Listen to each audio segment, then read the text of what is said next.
మొదలుపెట్టే మన ప్రయాణం.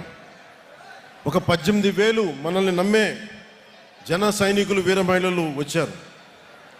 అదే ఈ రోజున 12 లక్షల మంది క్రియాశీలక సభ్యులు శక్తిగా మారింది. ఈ రోజున వేదిక పైన 21 మంది ఎమ్మెల్యేలు, 2 ఎంపీలు, 2 ఎమ్మెల్సీలు, మనకి చైర్మన్స్, నాయకులు, ఇంతమంది బలంతో వచ్చాం. కాకపోతే 12 సంవత్సరాల దశాబ్దం పైన పట్టింది. అంటే దీనికి ఎవరు కారణం? దీనికి అంటే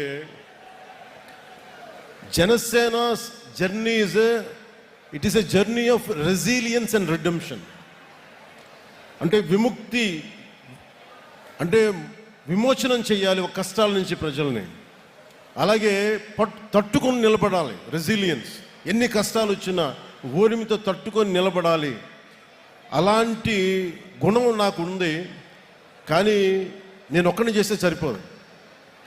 అలాంటిది మన జన సైనికులు, వీర మహిళలు మీరు రోడ్ల మీదకి వచ్చి నిలబడి నాకు అండగా ఉండి గుండె ధైర్యాన్ని నింపితేనే ఈరోజు ఇంతమంది వేదిక పైన కూర్చున్నాం, మీకు మాట్లాడగలుగుతున్నాం. You are the unsung heroes. మీ పేర్లు తెలియకపోవచ్చు, మచ్చుతోనే. అందుకని మేము ఈసారి ఏం చెప్పానంటే, మేము మాట్లాడటం కాదు, మీరు మాట్లాడితే మా నాయకులందరూ వింటాం. అందుకని నేను అందరిని పిలిపించాను. తెలంగాణ నుంచి కావచ్చు, మన శివ కావచ్చు, చెంచులు యువకుడు. నేను ఎందుకు అర్థం చేసుకోగలంటే, ఒక సగటు యువతి యువకులు ఎంత కోపం ఉంటుందో నాకు అదే ఉంటుంది.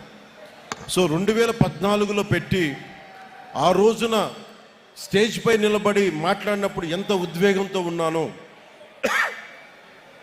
ఇదే రోజు కూడా అదే ఉద్వేగంతో ఉన్నాను.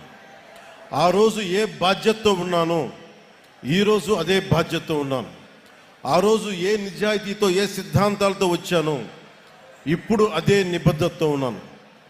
దెబ్బలు తగిలిన ప్రతి దెబ్బకి రాటు తేలేను తప్ప నా విశ్వాసం ఎప్పుడు సన్నగిల్లలేదు, నా నడక తడబడలేదు. దెబ్బ కొట్టాలని చేసిన ప్రతి కుట్ర, ప్రతి అడుగు నన్ను మరింత బలపరిచింది కానీ బలహీనపరచలేదు. ఈ ప్రయాణంలో నాతో పాటు ఆ రోజు నుండి నేటి వరకు ఏ పదవి కోరుకోకుండా, గుర్తింపు కోరుకోకుండా అవిశ్రాంతంగా పనిచేసిన అన్సంగ్ హీరోస్, ఇందాక నేను చెప్పినట్టుగా you are the real heroes. మీరు నిజమైన హీరోలు. అంటే వివిధ హోదాల్లో భాగస్వాములైన వాళ్ళు చాలామంది ఉన్నారు. నిజాయితీతో మనం అందరం కలిసి భవిష్యత్తు గమనాన్ని ఎలా మార్చచ్చు అని ఈ సుదీర్ఘమైన ప్రయాణంలో నిరూపించారు. లియో టాల్స్టాయ్ చెప్పినట్టుగా, the strongest of all warriors are those 2, time and patience. అంటే నిజంగా ఒక యుద్ధ రంగంలో తట్టుకొని నిలబడే బలమైన యోధులు ఎవరంటే కాలం, సహనం. అలాంటి కాలం, సహనం గుండెల్లో పెట్టుకున్న జన సైనికులు, వీర మహిళలు మీరు నిరూపించారు. You are the true heroes. I salute you. అలాగే నేను పార్టీ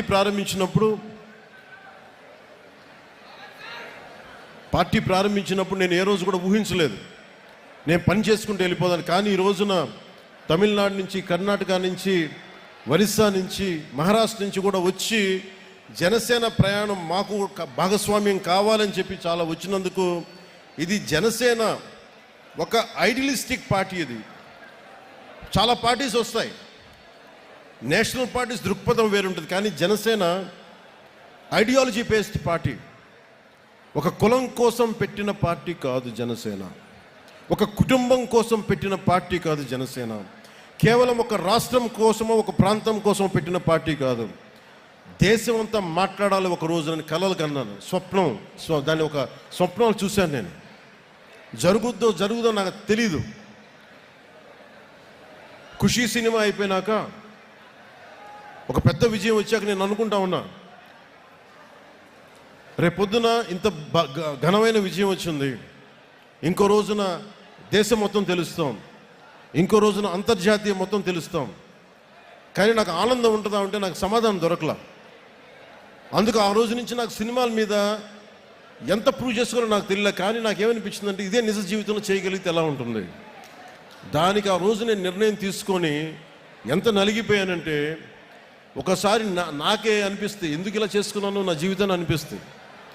కానీ ఒక ఉద్దానంలో ఎవరు మమ్మల్ని పట్టించుకోరు అని చెప్పి ఏడుస్తున్న ఉద్దానం కిడ్నీ బాధితులను చూస్తే నేను తీసుకున్న నిర్ణయం చాలా సరైంది అనిపిస్తుంది. ఈ రోజున కూర్చోబెట్టి ప్రతి సమస్యలను ఎప్పుడు రోడ్లంటే మాకు తెలియదు, డోలీ మోతలు తప్ప అన్న గిరిజన గ్రామాల్లో రోడ్లు వేయిస్తుంటే నేను ఆ రోజు తీసుకున్న నిర్ణయం సరైంది అనిపిస్తుంది. ఈ రోజున మారుమూల ఎక్కడికి వెళ్ళినా, మహారాష్ట్రకి వెళ్ళినా లేదంటే తమిళనాడు వెళ్ళినా ఇంతమంది జనం వచ్చి ప్రేమగా పలకరిస్తుంటే నేను తీసుకున్న నిర్ణయం సరైంది అనిపించింది. ఈ రోజున నేను కష్టాలు కొలిమిలో నుంచి నలిగి వచ్చాను మనందరిలాగే. సో అందుకని ఇక నుంచి ఇన్ని సంవత్సరాలు నేను కీలకమైనది ఏంటంటే మన ఏ ఐడియాలజికల్ ఫౌండేషన్ మీద నిలబడ్డాం, దేని మీద వచ్చాం మనం, వీటన్నిటినీ ఒకసారి మీతో పంచుకొని 5 అంచెలుగా దీన్ని మీకు ముందు చెప్తాం. ఒకటి, మన ఐడియాలజికల్ ఫౌండేషన్స్ ఏంటి, మనం ఎలాంటి ఒడిదుడుకులను తట్టుకొని వచ్చాం, అలాగే మూడోది భవిష్యత్తులో మనం ఏం చేయాలి, ఎలాంటి ఒడిదుడుకులను ఎదుర్కోబోతాం, వాటికి ఎలా సంసిద్ధంగా ఉండాలి, నాలుగోది ఐదోది చివరిది భవిష్యత్తులో ఇంకొక సమీప భవిష్యత్తులో మనం సంస్థాగత నిర్మాణాన్ని ఎలా చెయ్యాలి అని పంచుకోవడానికి నేను ఈ రోజున ఈ సభను పెట్టడం జరిగింది. ఒకటే చెప్తున్నాను, దీని వెనక మండల స్థాయి నుంచి నేనే కూర్చొని సెంట్రల్ ఆఫీస్ నుంచి నేనే మానిటర్ చేస్తాను. మీరు అడగచ్చు, ఎందుకు ఇంతకాలం